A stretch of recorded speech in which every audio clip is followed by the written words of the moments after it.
Islam pernah menceritakan sebuah kisah yang sangat istimewa di antara kisah-kisah Bani Israel.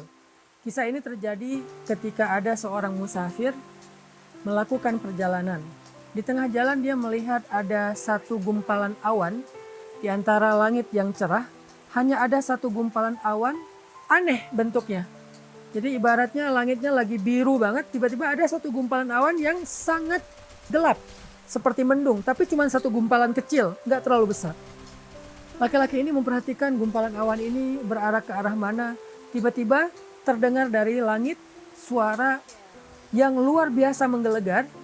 Yang kalimatnya adalah, "Ya ghamam, iski mazra'ata fulan bin fulan." Wahai awan, turunkan air hujanmu ke kebun atau ke ladangnya fulan bin fulan. Disebutkan nama pemilik ladang tersebut.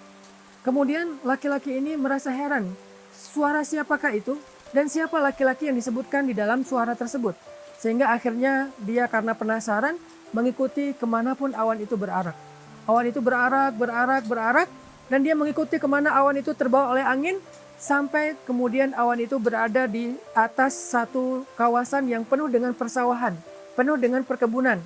Maka tiba-tiba awan itu pun menurunkan air hujannya di atas satu petak ladang atau satu petak sawah yang kering di antara sawah-sawah yang kering.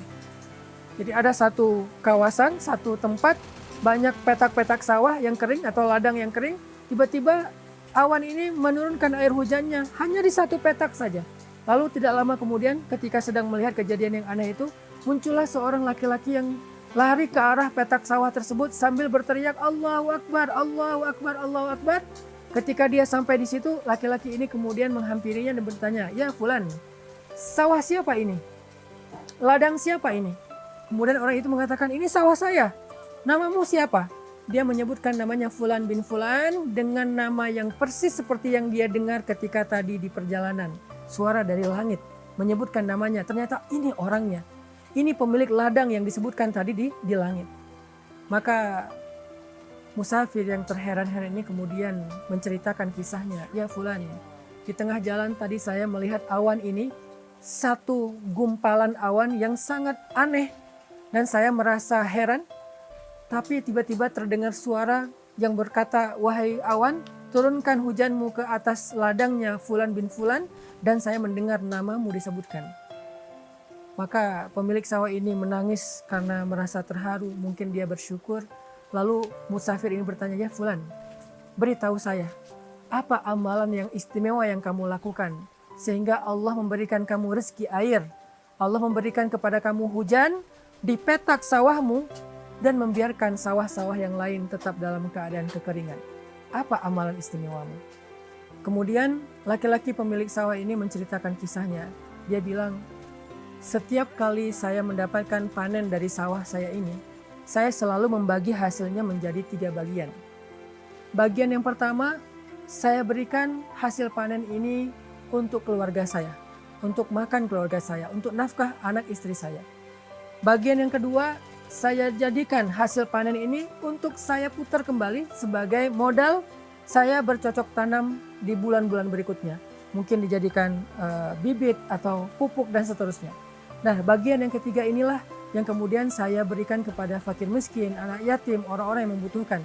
Sehingga tidaklah saya mendapatkan panen dari sawah saya, kecuali hasilnya saya membagi 3, satu bagian untuk saya dan keluarga, satu bagian untuk diputar kembali sebagai modal, dan satu bagian saya berikan kepada saudara-saudara saya yang membutuhkan di antara fakir miskin dan anak yatim." Mungkin inilah amalan yang menjadikan Allah tetap memberikan saya nikmat hujan, air, ketika sawah-sawah yang lain dalam keadaan kering kerontang. Masya Allah, inilah yang disebut dengan "La-in syakartum la-azidannakum."